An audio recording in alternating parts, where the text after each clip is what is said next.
And then I was thinking about those movies of the 30s, how delightful they are, how joyful they are, how much pleasure they've given me, and yet how totally based in fantasy they are. And this movie and this love story was always meant to be an exploding of that fantasy. You know, what can we love each other with all of the monstrous aspects of ourselves included? And so I like the idea of kind of bouncing my monster love affair off of a kind of Fred Astaire, Ginger Rogers kind of love affair.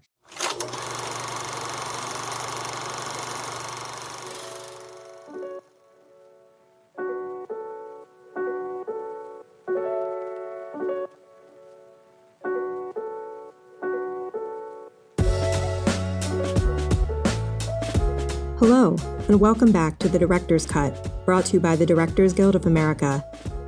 In this episode, a murdered woman is brought back with a vengeance in director Maggie Gyllenhaal's period monster drama, The Bride. Set in an alternate 1930s Chicago, the film follows Ida, a murdered young woman brought back to life to be the monster Frankenstein's companion. Ida's second chance sparks a whirlwind of romance, police interest, and radical social change. In addition to The Bride, Gyllenhaal's other directorial credit includes the feature film The Lost Daughter, for which she won the DGA's First Time Feature Film Award in 2021. Following a screening of the film at the DGA Theater in New York, Gyllenhaal spoke with director Greta Gerwig about filming The Bride. Listen on for their spoiler-filled conversation.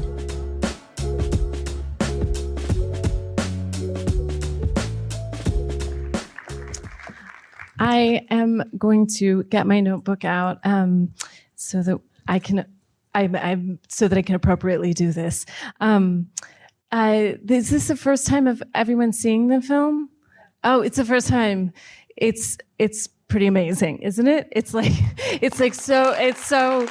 I was lucky enough to see an earlier cut of it while she was in the process of making it, and that's one of my favorite things about getting to be friends with filmmakers and knowing them, is that there's a chance to see it as it's being formed, but the soul of the film remained the same. That was my feeling, because nothing, the essence and the sort of the rage and the absurdism and the joy and the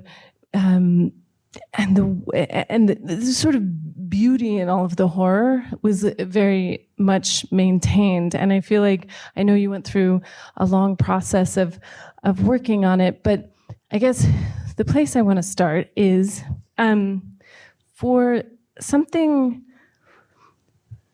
that struck me about this film and also your last film is you're both a literate and literary filmmaker, and you seem to exist in the love of words and language, and also these incredibly striking, incredibly memorable images. And I was wondering if you could kind of speak to, when you're writing it, are you looking for the language to sound?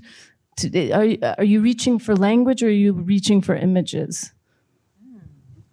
Well, let me first say I have a terrible cold. So I have my tea. I'm going to do my best. This might be a trippy Q&A because I took a little Tylenol cold, non-drowsy before we got here. So this is very exciting. Who knows what's going to happen? That's a really interesting question.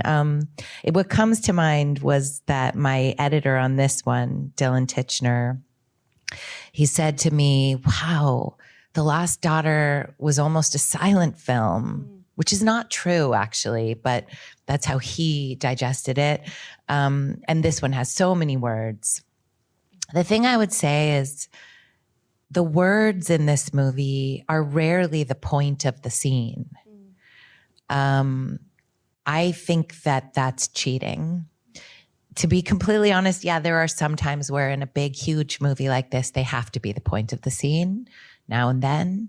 But really, I try to dance underneath them. And my favorite kind of conversations anyway in my life are with people where you're like, okay, we're having this conversation, but what are we really saying underneath? And that's always, I think, what I'm after. So for instance, that scene in the pool, which I was thinking about the other day, we nicknamed it the blowjob scene, is a very complicated scene, which is about many things. It's it's about intimacy by way of like a total resisting of intimacy. It's about her guilt of having pushed this guy off the train. It's simultaneously, I think, one of the very first times that they really connect. So the words that they're saying, it takes her till the very, very end of that scene to say, do you think he's okay, that guy from the train? And I think that's what kind of the whole scene is about. Yeah, that definitely resonates with me. That feeling of the way people use language to hide what they actually mean all the time, and that always becomes the most interesting thing about a scene. Or like flirt with what they actually mean, try to understand what they actually mean. But even though there's so much more talking in this one, I think rarely is that ultimately like the event or the point of the scene. Okay, and now I'm going to go from words and into I want to talk to you about the dance in the film and the dancing in the film and your history with dance, and how did you work with the actors and work with the choreographer, and how did you find that? Because I feel like dance really exists throughout the whole film, and it feels deeply embodied in almost a choreographic way, even when it's not specifically dancing. Even just sitting, I just watched the end again, and the way she's murdered, it feels like dance, and I was hoping you could speak to that. Well, I think at first it started because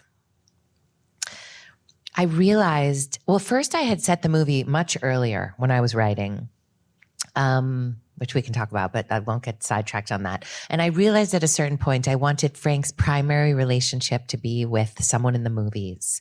That felt so lonely to me, that he's so alienated that he thinks he has a relationship with someone who has no idea who he is. And then I was thinking about,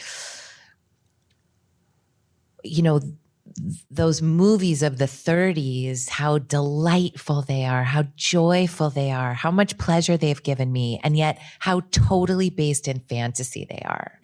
And this movie and this love story was always meant to be an exploding of that fantasy. What can we love each other with all of the monstrous aspects of ourselves included? And so I like the idea of kind of bouncing my monster love affair off of a kind of Fred Astaire, Ginger Rogers kind of love affair. So then dance came in. And I think it always played that kind of juxtaposing part, where you're like, is it the fantasy kind of dance where Frank is imagining himself inside of these movies, but he's too tall and his top hat's above everyone else's, and or imagining her being in that Ginger Rogers dress in that club, and wow, is our love affair going to be like that? Or is it that very real monster kind of dancing that happens in the ballroom, where he's met with a moment of terrible despair and disappointment and hurt and pain when Ronnie Reed rejects him.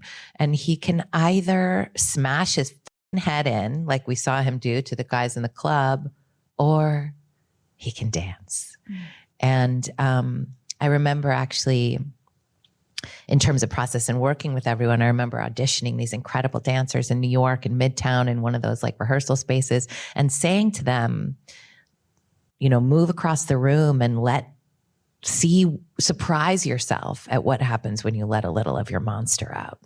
And watching these people do that, these really talented dancers.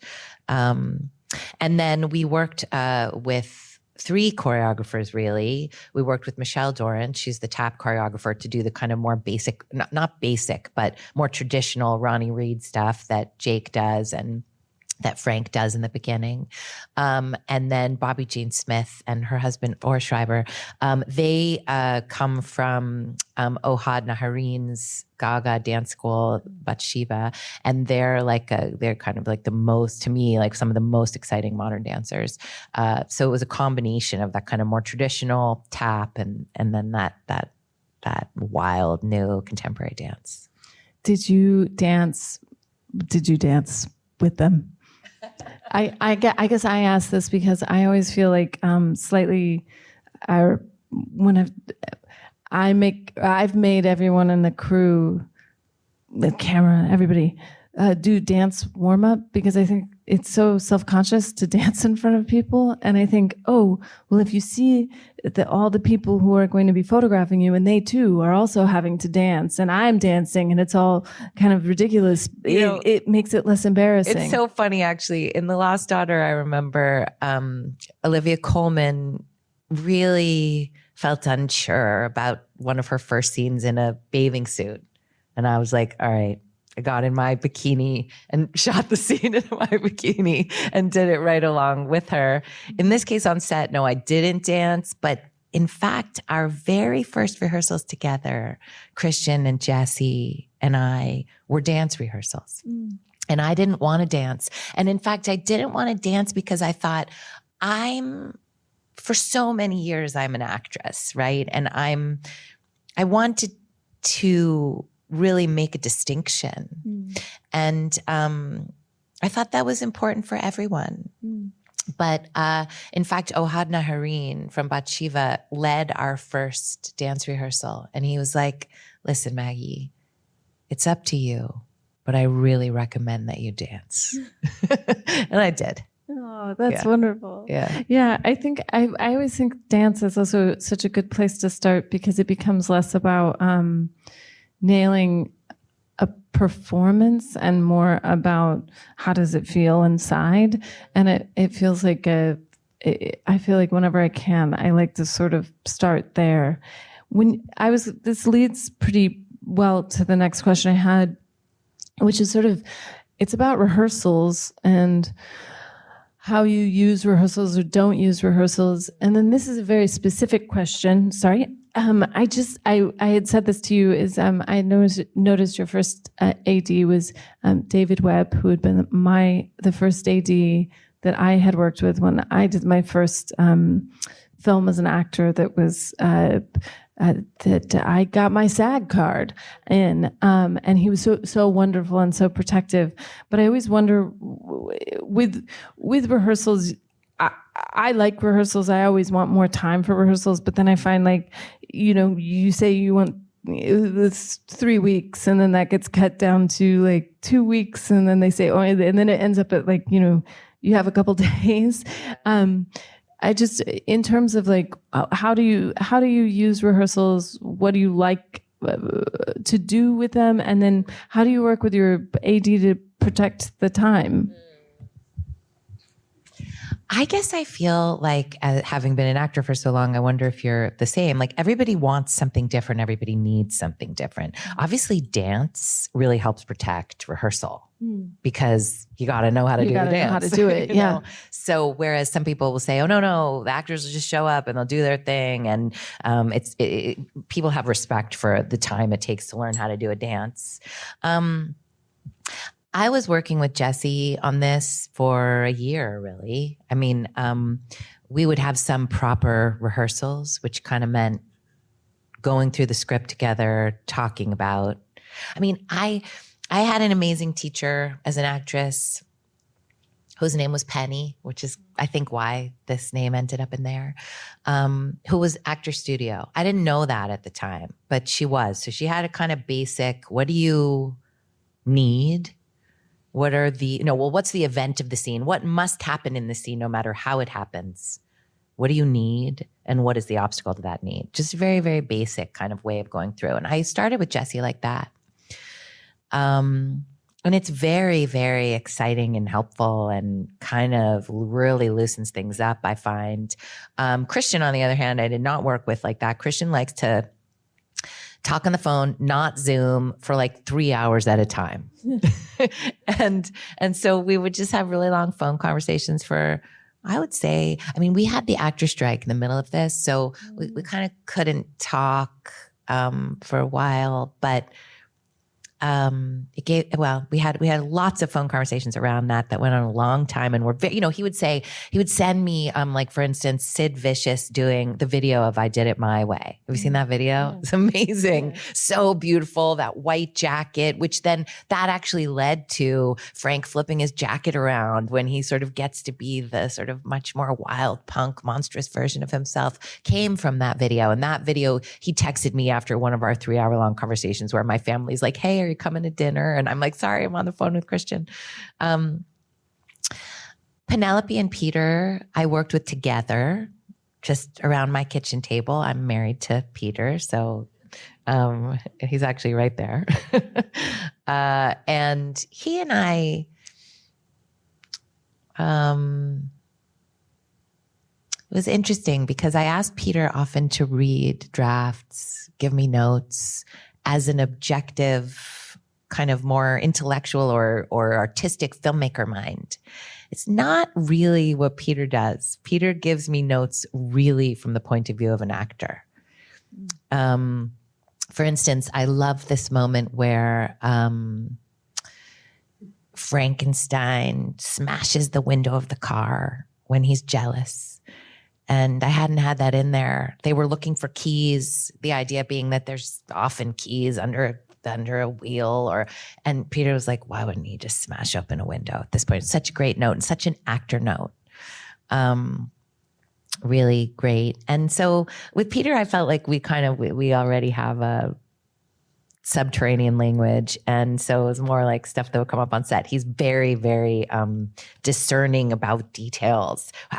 Would he have reloaded? How many bullets were in the gun? And I'm like, I don't care about that, but he does, and he's right. And Annette and I had very little rehearsal time, but she also had all these very interesting questions, really open, curious, excited.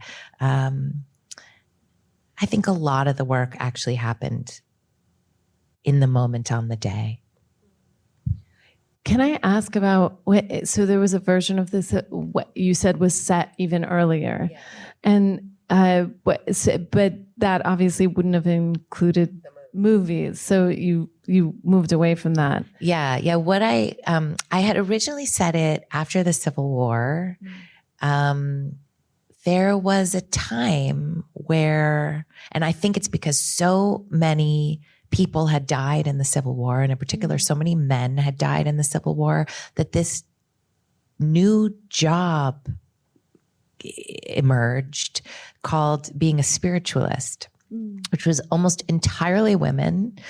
And they made money doing it. So when you'd lost your father and your brothers and your husband, this was one of a handful of ways you could make money. And they spoke to the dead. They spoke to your dead. Also, so many women were losing their kids in childbirth. It was like a kind of moment where the veil between the dead and the living was very thin. And for so many reasons, I liked that moment for a story about people coming back from the dead. And in fact, there was a moment, I can't remember if this was true in the version you watched, where there was like, she was a spiritualist initially. Yes. Yes, that was still there. Yes. Yeah. That's right. That's right. Yeah. And anyway, yeah, once I realized I really wanted Frank to have that relationship with Ronnie Reed, I moved it to the 30s, both because the movies of the 30s are, as I said, so based in fantasy, but also because I think it's such a gorgeous time. And you were asking whether I think in images or I think in words. And I do really think it's a combination. But I never meant for it to be the 30s. I meant for it to be the 30s for all sorts of reasons, aesthetic, political, and, the 30s by way of like 1981 downtown New York, by way of like Blade Runner. I wanted that ease of time, I think. Yeah, no, I'm interested by, this is also just my interest. I hope it is also interesting to you. That just in terms of when you decided to do this, do you then embark on like reading a lot of different things, watching a lot of different films? Like, how do you, I don't know, hypnotize yourself into it? How do you get yourself as like a writer to say, this is how I'm going to approach this? Because I guess to go back to what it being so steeped in a sort of literary tradition, how is it just like 6 months of reading, or then what happens? I mean, I was thinking about this recently. I think both films that I've made, even though they're very different tonally, they both kind of pulse between the being in the conscious and right straight into the unconscious, which is my experience of being alive in the world. I'm not sure if that's everyone else's experience, but it's mine. And so I had to do some reading. I had never read Frankenstein. Yeah, well, that's a good one. That's a good one to start with. I have a degree in literature, but I'm sure somebody told me to read it and I didn't. But I went and read it, and I was really taken with it, and I think it's an extraordinary book. And I know that this is a radical point of view to take. But when I closed the last page of the book, I thought, is there anything else that she wanted to say? The book feels like, to me, this is just my fantasy. It's really all just my imagination. But I thought, what was unpublishable in 1819? And like we say in the movie, what was unthinkable? And then also, I guess the challenge to myself was like, what's unthinkable now? And that's the shit I'm interested in.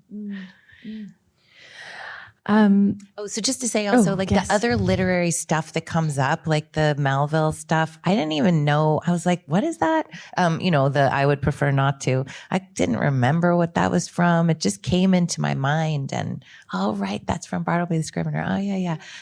Or like, yeah, there's others, but it's just because I like to read books and they came into my mind, Yeah. No, it just feels, there's just so many points where it feels like, somebody who's, who easily moves through these different texts, put this together and found a song that was unhearable by other people through all these different places. And it just, I love it because I love books and I love reading, and I get a thrill when I'm like, I know that one. That's but also wonderful. You don't have to know any of them, And in fact, when I first showed the movie in a mall, I learned that really most people didn't know who Mary Shelley was. And I was like, it's cool. It doesn't matter. All you need to know is that she wrote Frankenstein. That's it. That she was the origin of this mythology.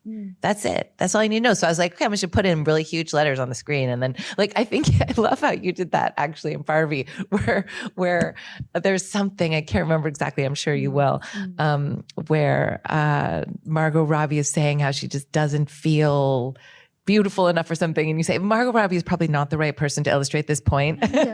Let's just straight up be honest and say, here's what we now need to acknowledge, and now let's go on with watching the movie. Yeah. No, I think that's true. I think that's I also think I'm a big believer in also people. I think everyone. People watch movies with their heart. They don't. That's how you connect to it, and so there's pleasure if you're like, I understand the reference, I understand the thing. But if you don't, I laughed my head off at Clueless when I was a kid. I had no idea what half of the jokes were, but I knew they felt funny, right. And they were funny, and I was like, "That's movies. You experience them in a different way than just intellectually." Yeah, and there's no expectation either that you're supposed to be able to digest and follow everything that Mary Shelley says when she's in the bride's mind. It's not meant for that. It does make sense if you want to watch it a couple times, like listening to an album. Everything is totally intentional and is in the service of the story, but it also works if you just take the ride. How did you shoot her as Mary Shelley in the black space? What was that like? What was the space like? Was it velvet curtains? How did you saw? That's a reshoot. Because I saw a version that had a different, but it was also extraordinary and stunning, and it had a different version of it. But we originally shot Mary Shelley and the kind of unconscious dream life of the bride in an almost entirely silhouetted, just sort of slightly lit version where she looks exactly like the bride, where she has that wild hair, even if it's in silhouette. You don't really see her face, but it really tied, that they really are the same mind. And that was a problem in the movie. And so it's funny actually to me. Well, we did a very, very simple reshoot basically on Black Duvetine with Jessie 8 months pregnant, where we made Mary Shelley look different than her. And it really simplified and I think clarified this idea, even though in my mind they're the same person, they're the same mind. It's just a way of thinking about different aspects of yourself. It helped at the movie, I think, to have her look different. So how did we shoot it? Well, it's actually really interesting, I think, how we shot it. Larry Sher, who's the cinematographer, works in a way that I've never seen, either as an actress or then with much more knowledge as a director, anyone work with a techno crane. So he uses a techno crane almost like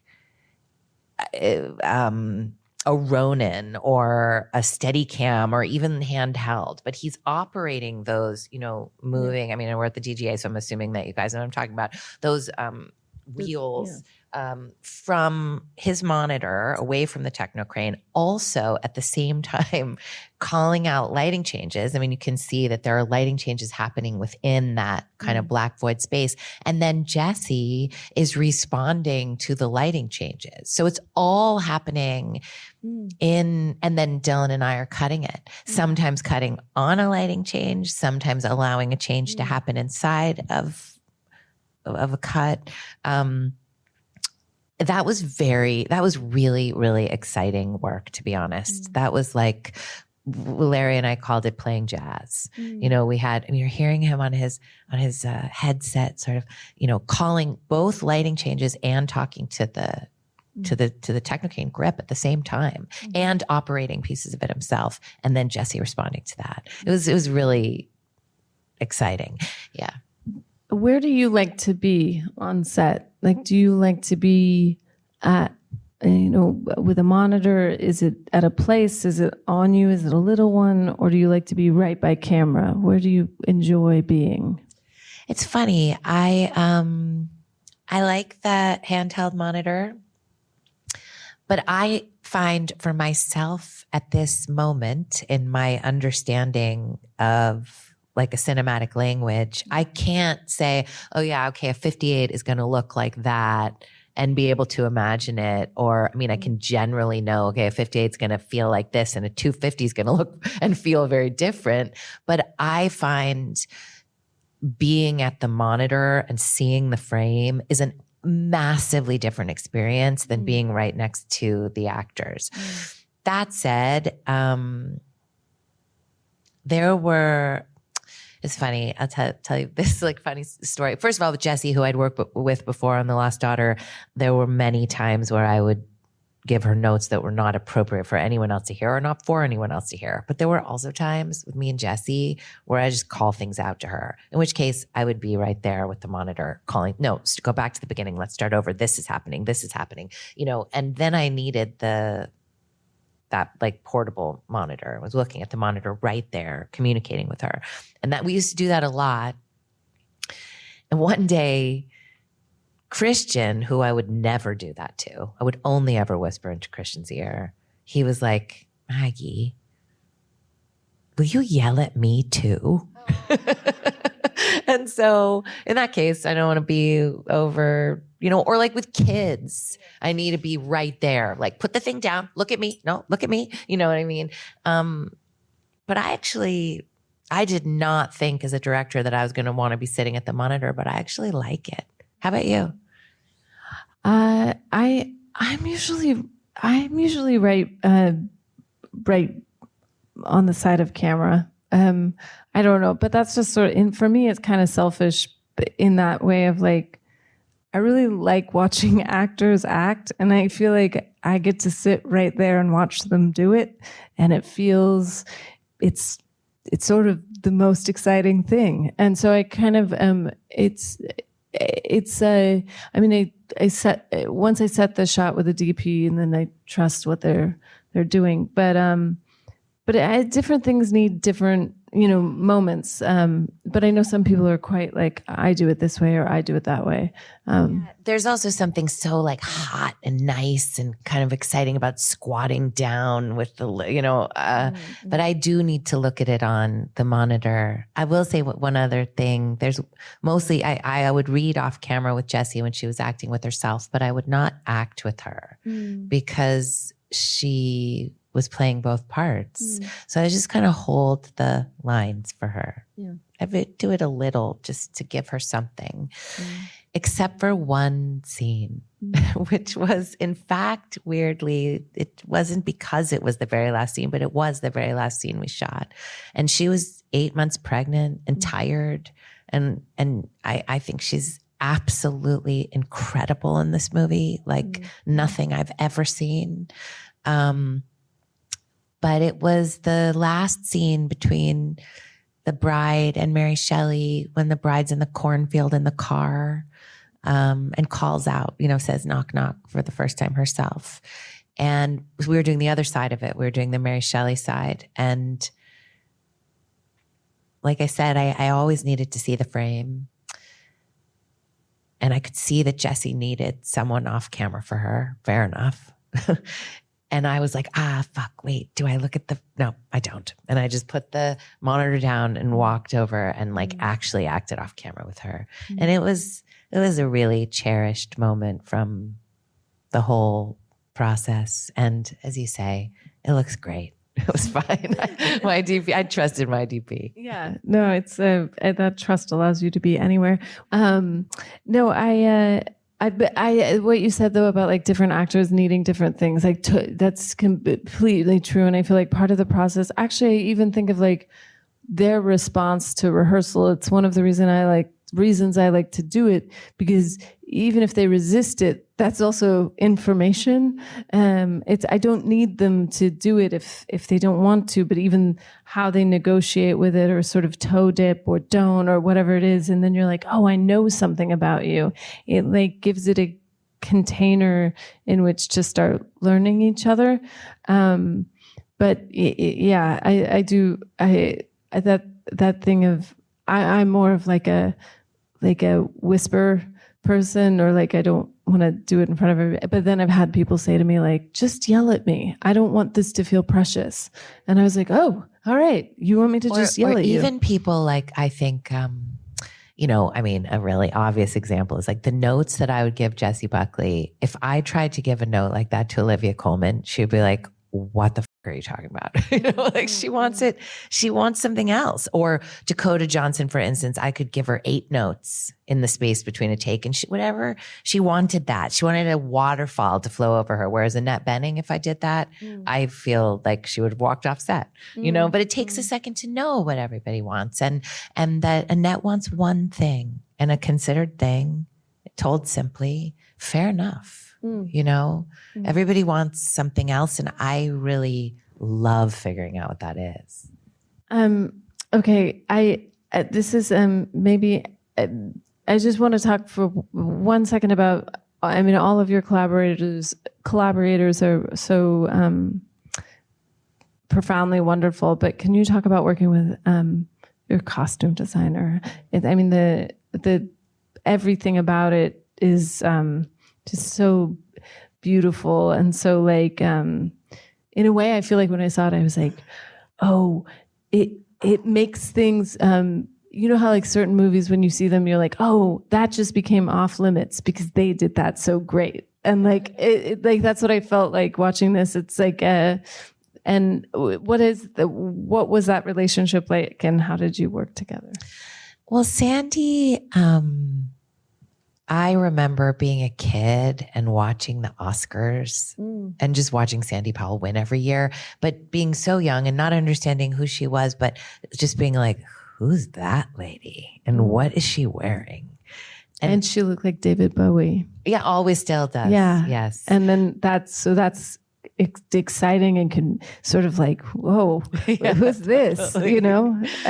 Also, I happen to love clothes, and I express myself with clothes, and I have since I was tiny. And so clothes are important to me in my work. They're important to me in my work as an actress. They're important to me in my work as a director. And so I just was like, I'm going to ask Sandy Powell. You know, I want to work with her. And the fact that she wanted to do it was really bolstering to my sense of what the movie was going to look like and feel like artistically. I would say I'll tell you really a story I love about Sandy. She's tough, you know, but like, so am I. And so are most people who have an artistic position. But she's not someone who comes to you and says, how do I put this?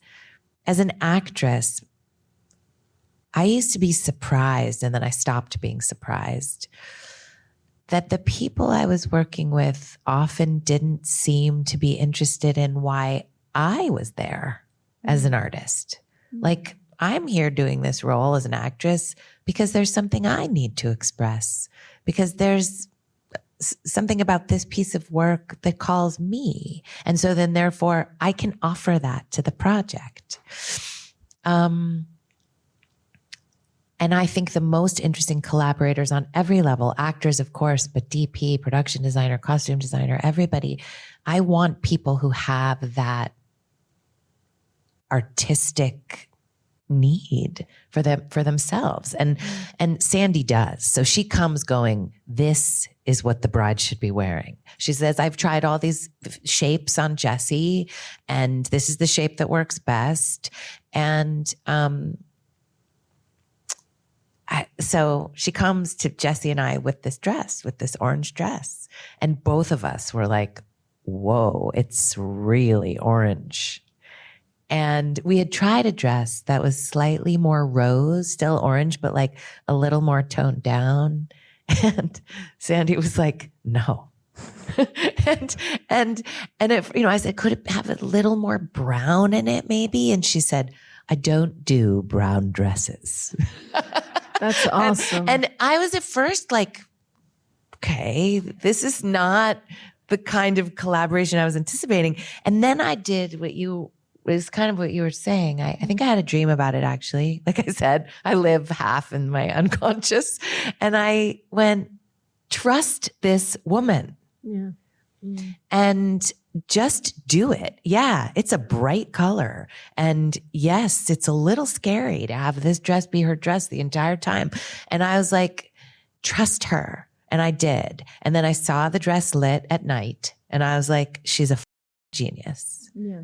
Yeah. No, and I also feel like obviously it's always so many things go into this work, but I think I always have this love when someone like a DP or costume designer, or production designer, someone absolutely will stand in front of the train for the thing that they feel, because you're like, you care about it as much as I do. And then, so I love that, or I love it when a DP is like, I will not shoot that insert. And you're like, terrific. We don't have it. It's not there. and you're like, oh, that's good. It's good. I almost feel like you want that level. And it's like, obviously you're the captain and it needs to always sort of flow through you.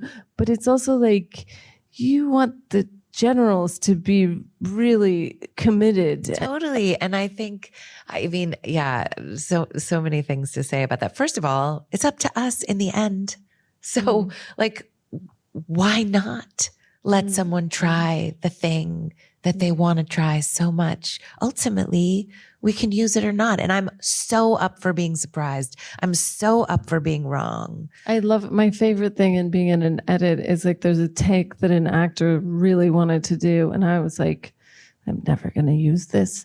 And then they do it. And then, months later I'm in that edit and I'm like, is there a take where, and then it's like, oh, thank God they did that. That's exactly what I needed. I was wrong. And it's so gratifying. And that's why I think filmmaking is it is the most collaborative art form. And, figuring out how that flows together with like strong visions and strong personalities, and then your vision, it all has to, it's like it is actually to bring it back to the dance. It is the dance of how movies get made. Well, and on this one, and I'll just say, going from The Lost Daughter, where we had maybe 5 lenses, no dolly track, like tiny, tiny, tiny movie, to learning the language of techno cranes and aspect ratio changes. I mean, if you see this in IMAX, it's in 3 different aspect ratios. It's designed in such a different way than my first film, and lenses. And so for me to have my cinematographer, who's also on this, really my teacher, for me to be like, to come up against each other, which we sometimes did, was such a pleasure. To be like, I'm sorry, this lens is not working. We need a longer lens here. We do. I'm sorry, we have to do it. And to be in that dialogue and speaking that language fluently, felt, even if we were against each other sometimes, but against each other in the most exciting way, such a pleasure, No, it is. Well, I think we're done with our time, but thank you so much for listening, and thank you for the movie. Thank you. Thanks for listening to another DGA Q&A. The Director's Cut is available wherever you listen to podcasts. And please share, subscribe, rate, and review. We'd love to hear your feedback, and you can help fellow film buffs find the show. Thanks again for listening, and we'll see you next time. This podcast is produced by the Directors Guild of America.